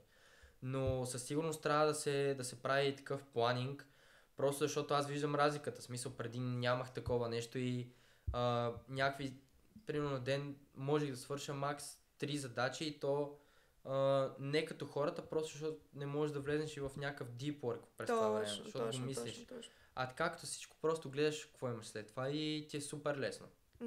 А отнема някакво супер кратко време, просто си запишеш. Да. Много е просто това нещо, ама аз не съм го правил преди това. Така е, защото трябва да го видиш. Абсолютно. Трябва да видиш някакъв добър пример, трябва някой да ти каже, да ти покаже. Именно затова тези менторски програми са изключително ценни. Много са ценни. И особено ако ти се предлага, то е напълно безплатно. Да. То е направено, нали, точно с тази цел да се даде добър пример на по-младото поколение. И защо да не се възползват хората от това? Това буквално си е лайфхак, защото някакъв човек буквално те води по пътя, който той е минал. И всъщност има примери, понеже аз се запознах с хора, които са в Mentor Demos онлайн търговия, има примери, които всъщност са станали съдружници. Тоест, ментора и ментито са направили изцяло нов продукт и са станали съдружници. Което е супер яко. В смисъл да направиш за 3 месеца бизнес с ментора ти е уникално. Да. И това цялото нещо безплатно, понеже по принцип да имаш ментор и човек, който е ментор, да отдели такова време, по принцип е за доста това се плаща. Да, много е скъпо. Да. Мога да кажа на абсолютно всички тинейджери, които нямат много идея. Този тип услуги са консултантски услуги. За този тип услуги се плащат доста добри... Се плаща на час. Някой да ти дойде да ти го преподаде това, да ти го покаже и то да е с теб не само за 1-2 часа, ами колко месеца? Вие сте били 3 месеца, 3 нали така? Да. 3 месеца вие да имате ежеседмични срещи и той да ти дава посока и да ти дава практични съвети.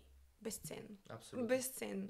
И явно много добре сте се справили и ти също, както Илиян ми каза и ми сподели, че си супер коучабъл и че много добре приемаш обратна връзка, защото аз съм си записала, че през този май месец, имаш 41,5% retention rate за Мушпресо, което ще рече, че 41,5% са хората, които се връщат при теб. Тоест те правят повече от една покупка.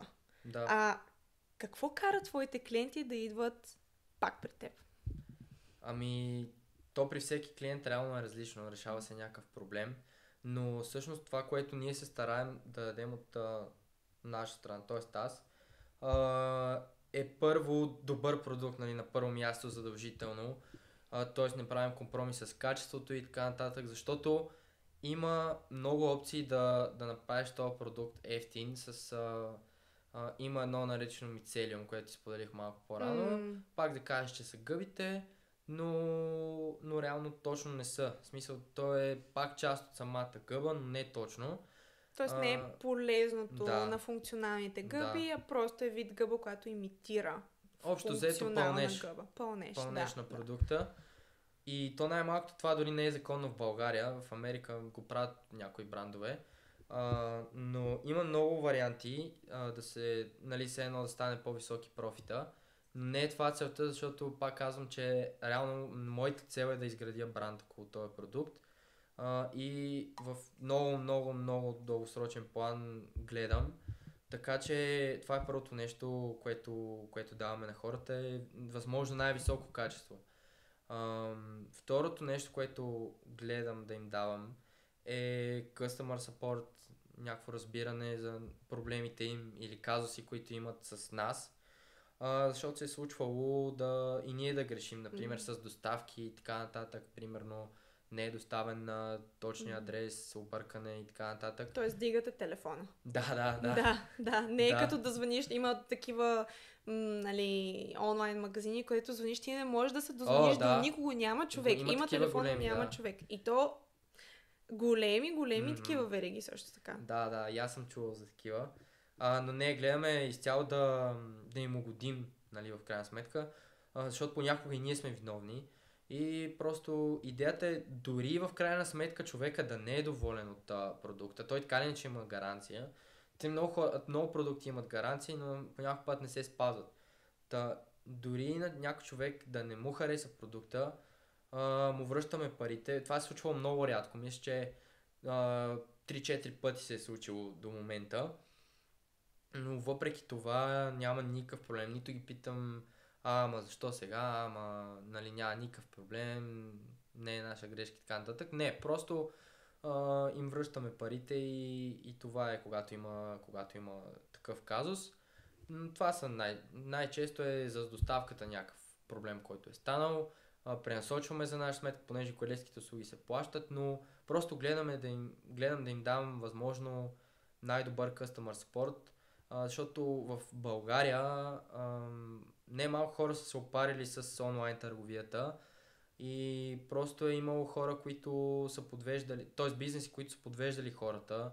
Рекламира се едно, после ти идва нещо съвсем друго, не се спазват гаранции и така нататък.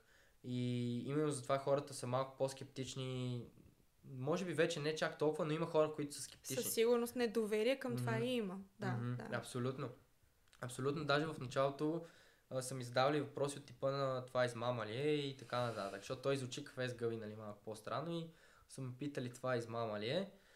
Но нали, то е ясно, че не е, изпраща се абсолютно всичко. Пък то си с наложен платеж най-малкото. В смисъл в Америка няма наложен платеж. Да, трябва тотално да платиш всичко и тогава получаваш нещо, ако получиш нещо. Абсолютно, абсолютно. А тук според мен е супер риск-фри от тази гледна точка. Буквално имаш преглед и тест, можеш да видиш, ако не е това, което се е рекламирало, можеш да го върнеш. Така че мисля, че в България това нещо все повече се изчиства, това недоверие, но това вече зависи от бизнесите като нас, мисъл онлайн търговията да бъде максимално прозрачна и максимално качествена и окей. Така е. Има голяма доза отговорност в това и факта, че ти се грижиш всичко да е окей, че ти се слушаш в обратната връзка на клиентите ти, това наистина, според мен, това те е довело до тези 41,5% от твоите клиенти, които си поръчат втори път. Защото когато ти видиш едно такова добро отношение, което за съжаление не е стандартът тук, поне лично по моя опит, и когато ти видиш това добро отношение към теб, ти супер много се кефиш, защото едно е да имаш добър, защото продукта сам по себе си е наистина страхотен. Вкусът е страхотен, всичко е, идеята е много готина, концентрация, нали, продуктивност, супер. Но когато ти имаш един хубав продукт, но отношението ти е ужасно и самия клиент не получава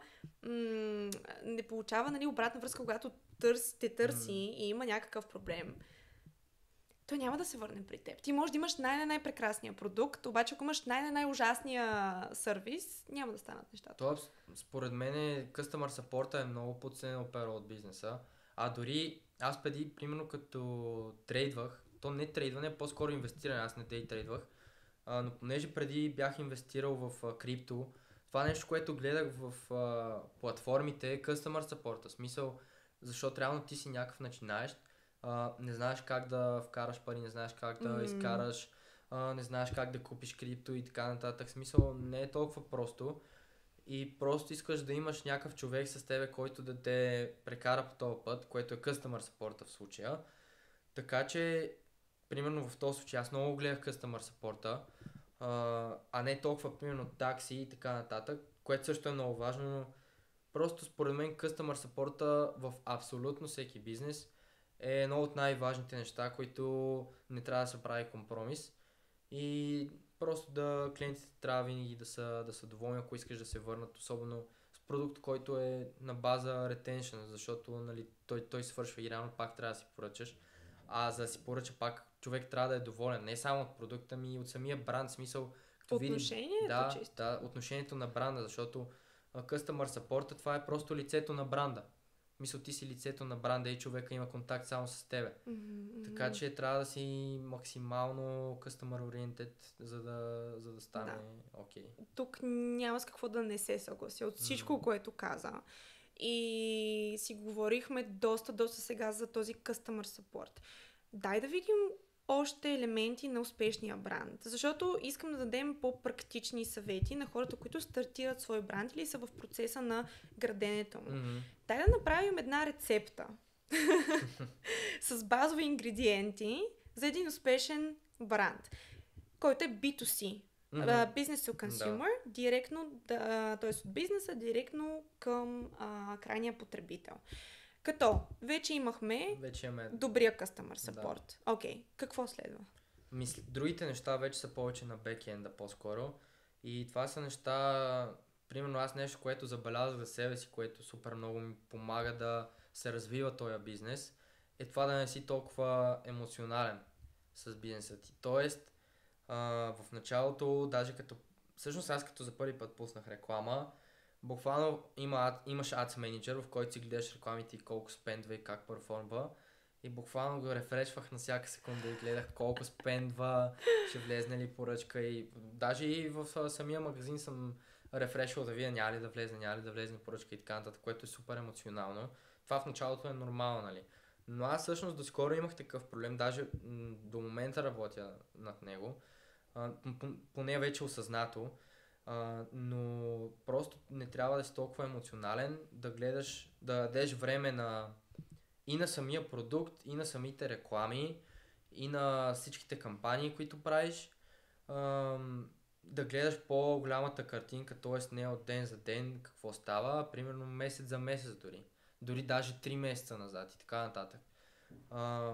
Така че според мен със сигурност не трябва да си толкова емоционален в бизнес, дори когато има някаква поръчка преди върната, така, която не е взета, имам предвид, защото това в България е основният проблем с наложния платеж. Някой си поръчва нещо и не го взима от куриера. Също много се изнервях и всъщност съм звънял на хора, не да им се карам или нещо такова, а по-скоро да знам защо не ги взимат, за да мога да го подобря това нещо и да намаля процента на невзети поръчки. Но хората, в смисъл, дори не ми даваха адекватна причина. По-скоро, примерно, са поръчали и са отишли някъде друга да пътуват и така нататък. Особено в тия месеци в момента, това е нормално и често срещано, но пък не е много окей за бранда. Това е едното, да не си емоционален. Другото нещо, което аз си мисля, че е много важно,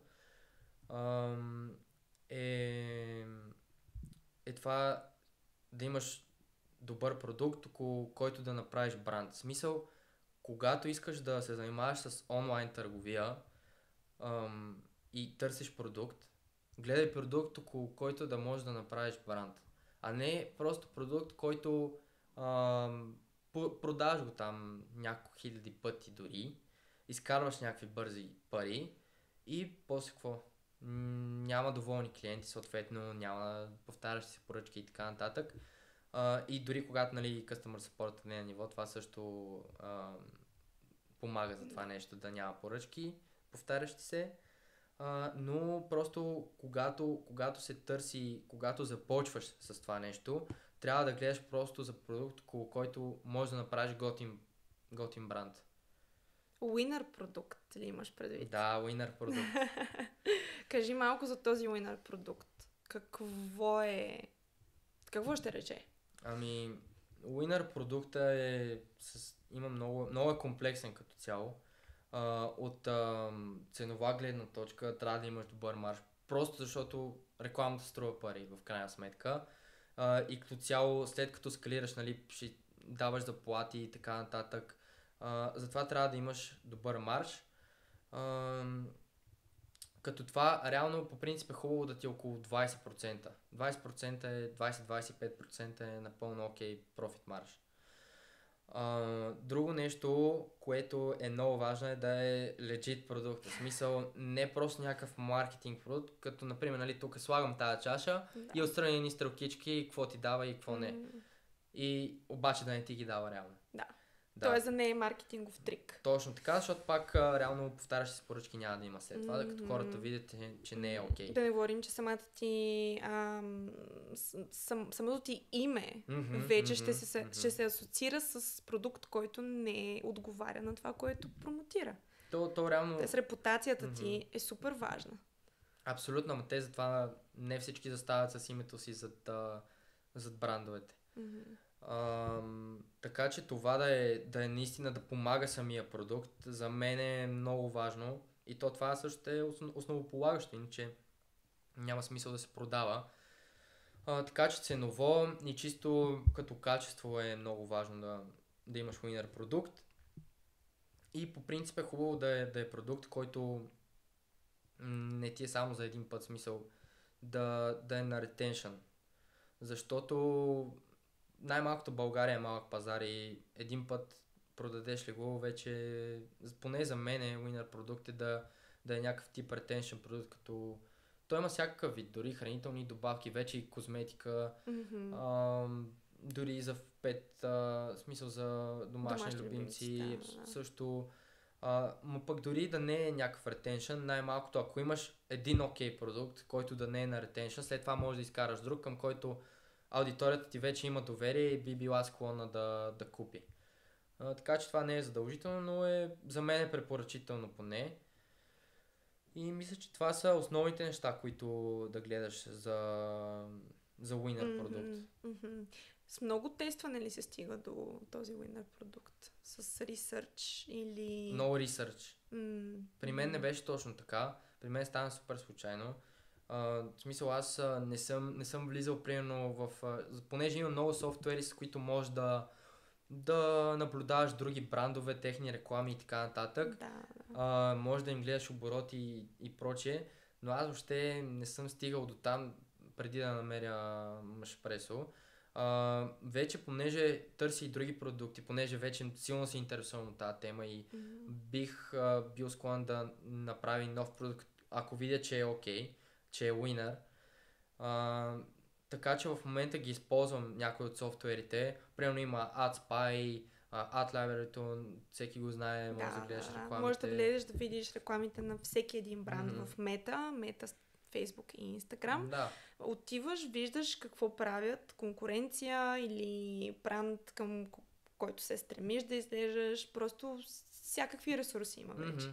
Вече абсолютно всякакви софтуери, с които да гледаш продукти, но според мен пак ще стане горе-долу случайно. Аз така съм си направил и съм имал в Facebook алгоритъм, че нон-стоп цъкам на реклами, за да ми излизат още повече такива. Така че те нон-стоп ми излизат някакви неща и даже още в началото ми излизат някакви брандове, които те първо започват даже тестват. Което още е един начин за някакъв тип ресърч за продукт. Самия Facebook ще ти ги показва сам. Така че мисля, че това са начините. Да. Мисля, че много, много добре го обясни. На мен лично ми стана супер ясно. Надявам се и на хората, които слушат също, ако са тръгнали по този път. Ако не е чисто информативно, върнете се пак 10 минути назад, слушайте отново тази рецепта и да обобщим. И да си запишат. Най-вече, но да обобщим формулата, рецептата. Първото нещо беше добър, всъщност отличен customer support. Второто нещо беше winner продукт. И третото последно нещо беше не бъди емоционален. Най-вече опитай се в началото емоциите да се под контрол, защото твоя си продукт, твоята си услуга, разбира се, е най-прекрасното нещо. но дай малко време. Абсолютно, защото аз го казвам, защото това нещо може да те откаже тази емоционалност. Тоест, като видиш някакъв кратък период от време, който не върви добре, да директно да килнеш продукта, в смисъл да кажеш, че това вече няма пазар за него, понеже аз съм си ги мислил тия неща, затова ги казвам, че вече няма пазар за него, че се изчерпал и така нататък, че все едно няма хора, които да го купуват и така нататък, но просто това са периоди, които се случват. Няма как да е нон-стоп така, Да, то по-скоро абсолютно. е така и е постепенно нагоре. И не само, не можеш само да чакаш на Facebook реклами и така нататък, нон-стоп трябва да иновираш някакви неща, което също е част от рецептата за един успешен бранд, защото винаги просто има какво да се подобри. Било то сайт, било то да погледнеш продукта под друг маркетингов ъгъл, било то да направиш по-добри реклами, било то дори продукта да си подобриш, да изкараш нов продукт дори. Много са нещата. В смисъл, абсолютно винаги има какво да се подобри. Дори от към customer support. Абсолютно всичко. Супер. Изключително практични съвети дадохме, които могат да се прилагат веднага, както казахме. Добре, изговорихме до сега как се стигна до Мушпресо, изговорихме за менторската програма, казахме, споделихме рецептата на успешния бранд. Какво следва сега за Мушпресо? Какво ще ни забъркаш буквално и какво да очакваме в идните месеци и година? Ами като цяло в момента има промени в производството вече в България, което ми беше цел още от началото по принцип. Целият процес да се случва в България, за да може да се наблюдава и като цяло да се подобрява по-лесно. Така че реално вече производството ще си е в България. Супер! Да, което беше много важно за мен, но просто се изискваше някакъв скел за да се направи, понеже е по-скъпо. Но нали вече може да си го позволя. Друго нещо, към което се стремя, е да има някакви нови вариации на сами продукт, но това вече предстои да се тества. Това е доста прясно все още като идея, но сигурно ще се случи, просто трябва да се намери нещо, което е окей. Първо, като цяло мисля да има нови вкусове, освен нали само, понеже в момента си е вкус на кафе, като на класическо кафе. Идеята е да има различни вариации, като шоколад, например, боровинка, нещо, което е българска тип суровина, тип вкусител по-скоро. За ванилия също съм си мислил, най-вероятно ще пуснем и мача с ванилия сега. Супер, много добре звучи мачата. Която вече е в производство даже. Да, момичетата нямат търпение вече. Да. И като цяло, по принцип, аз поделих и за експандването в чужбина, което също ми е много голяма цел, която искам да постигна. Но това вече, не знам, не е толкова напреден план в момента. В момента идеята е изцяло фокуса в България. Вече когато достигнем някакво ниво, ще погледнем и към чужбина. Но за момента мисля, че е това. Тоест караш го стъпка по стъпка. Да. Play safe. И си опича акъла и така ми звучи май.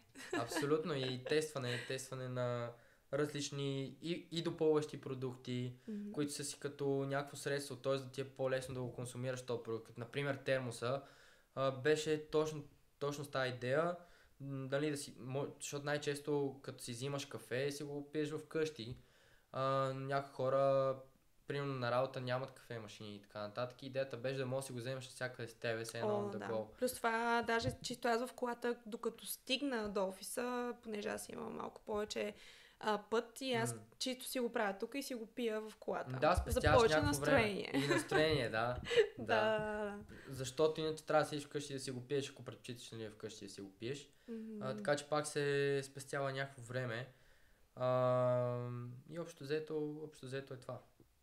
Супер. Много благодаря, че сподели. Аз стискам палци и ние, разбира се, тъй като си партнираме вече, аз ще съм така една от първите, които ще знае, защото ще те питам и за да може да споделям и аз какво се случва към моята аудитория също така, да тествам и аз. Пък и най-малкото да дегустираш като обратна връзка, да кажеш как, което е най-важното. Да, много ще се радвам. И да, нямам търпение за матчата също така и за всичко, което следва. Като за финал на този подкаст епизод, който няма да ни е единствен. Дай да мине примерно 1-2 години и после като направиш експанзията в чужбина, да, точно като навлезеш в друг етап, вече ще има нови инсайти, ще имаш нови съвети, теми, да, вече които да споделиш още с аудиторията. Но за сега слагаме точка. И финалният ми въпрос към теб е въпрос, който задавам на абсолютно всеки мой гост, който е следният. Ако сега ти дам машина на времето и ти влезеш в нея, натиснеш едно бутонче, тя те върне 10 години назад, отвориш я, излезеш и видиш себе си, който да, примерно, ето тук седи Васко, който е с 10 години по-малък. Какво? На 11. Точно така. Бил си само на 11. Какво би му казал? Като цяло бих му казал да е още по-целеустремен и по-уверен в нещата, които иска да прави. Той с по-високо дигната глава и може би даже по-агресивно да ги прави, понеже винаги съм подхождал по-плахо, то си личи с бранда, в смисъл няколко вида тестове и преди като цяло започне да се продава това нещо. По-плахо подхождам, може би. Мисля, че трябва просто по-агресивно, нали, така да се каже. Смело. Да, по-смело, по-целеустремено някакси. И да съм консистентен. В смисъл, това мисля, че е най-важното нещо. Това е и много силно качество на Илян, на което се кефа, да си консистентен и да не спираш да правиш нещата, които правиш всеки ден, въпреки че може би понякога е скучно, имаш някаква рутина, която всеки ден я правиш, не е най-интересната и така нататък, но въпреки това, ако продължаваш да правиш, стигаш все по-близко до целите, които имаш. Така че тези два съвета мисля, че биха му помогнали супер много. И съдбата обича смелите. Абсолютно, да. Риска винаги се отплаща, според мен. Дали то да ти се получи с някакъв продукт или някакъв бизнес или нещо такова, най-лошото, което може да стане е да имаш някакъв опит, което това е супер, супер ценно. Опита просто ще ти помогне за следващото нещо, така че според мен е супер ценно. А това е най-лошото нещо, което може да стане. Благодаря ти много, Васко, за този разговор. И аз много благодаря. Беше ми супер приятно. И скоро ще очаквам пак на същия стол. Ще се радвам. Супер. Браво.